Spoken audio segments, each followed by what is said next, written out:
Holding him for quite a time now. However, Dave, who is always locked in his room and always keep himself isolated, just ignore the call of his mother. That causes a commotion between them.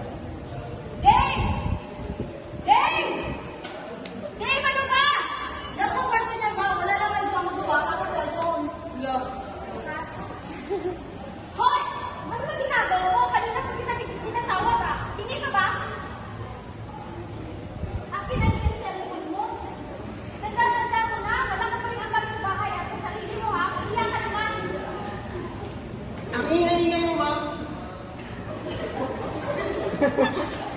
Bakit na ako ng bahay?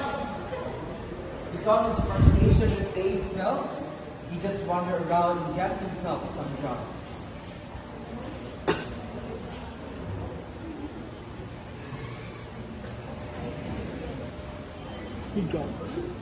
Well, there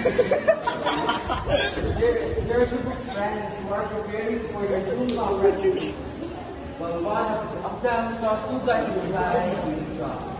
She approached him to convince him to join them drugs. Are you using drugs? No. Why are you using drugs? It's not good for you. It's bad for your health. Let's look at you. Baby, think. No. Have you taken a shower? Yes.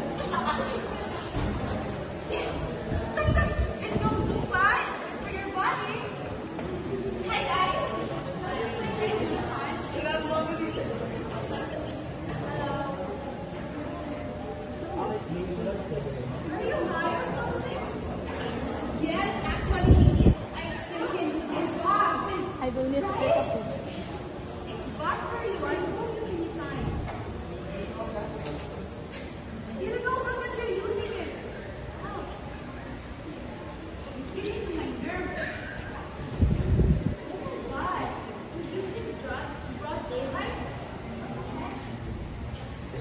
Ay, ang mamaya ulit. Why don't you join us in our Zumba instead? Yes, all the toxins by drugs that the body will have to be burned out. And Zumba is ideal for that. Come on, just go. 1 hour.